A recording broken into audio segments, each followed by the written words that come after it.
இல்லைங்க, எங்கள் வீட்டுக்கு முன்னாடி குளம் இருக்குது இல்லையா, தார் ரோடு போட்ட மாதிரி இந்த மாதிரி வலுவலுன்னு இருந்தது. என்ன அப்படின்னா வெதர் டவுனாக இருக்குது, ஃப்ரீஸ் ஆகிருக்குங்க. இந்த கிளைமேட்டுக்கு ஏற்ற மாதிரி நண்டு கிரேவி பண்ணலான்னு சொல்லிட்டு எடுத்தாச்சு. 2 டேபிள் ஸ்பூன் நல்லெண்ணெய், 1/2 டீஸ்பூன் சோம்பு, 1/2 டீஸ்பூன் வெந்தயம் சேர்த்து பொரிஞ்சதுக்கப்புறமா கருவேப்பிலை சேர்த்துக்கோங்க. இது கூடவே 2 மீடியம் சைஸ் வெங்காயம் சாப்பரில் கட் பண்ணி சேர்த்துருக்கேன்.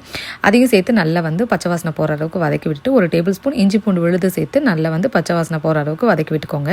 2 மீடியம் சைஸ் தக்காளியை சாப்பரில் போட்டு ஃபைனாக அந்த மாதிரி அடிச்சு எடுத்து அதையும் சேர்த்துட்டு கலந்ததுக்கப்புறமா ஸ்பைசஸ் 1 டேபிள் ஸ்பூன் மல்லித்தூள், 1 டேபிள் ஸ்பூன் மிளகாய்த்தூள், 1 table spoon Kashmiri chilli powder, 1/2 teaspoon சீரகத்தூள், வீட்டில் அரைச்ச குழம்பு மிளகாத்தூள் சேர்த்துட்டு கலந்ததுக்கப்புறமா நண்டை சேர்த்துக்கலாங்க.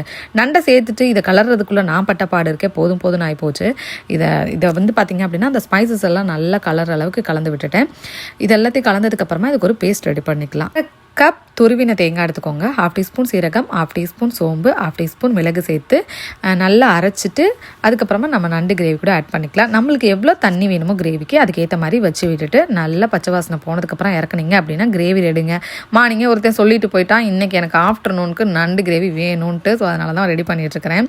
செம்ம டேஸ்ட்டாக இருந்தது. சாப்பிட்டு பார்த்துட்டு எப்படிமா நீ இப்படி யம்மியாக பண்ணுற அப்படின்னு சொல்லிட்டான். இன்றைக்கி ரொம்ப சூப்பராக இருந்துச்சு. ஃபைனலாக மல்லியில் போட்டு இறக்குனீங்க அப்படின்னா ரொம்ப நல்லாயிருக்கும். ட்ரை பண்ணி பார்த்துட்டு உங்களோட ஃபீட்பேக்கை கீழே கொடுத்துட்டு போங்க. நம்ம நெக்ஸ்ட் ஒரு ஷார்ட்ஸில் பார்க்கலாம். பாய்.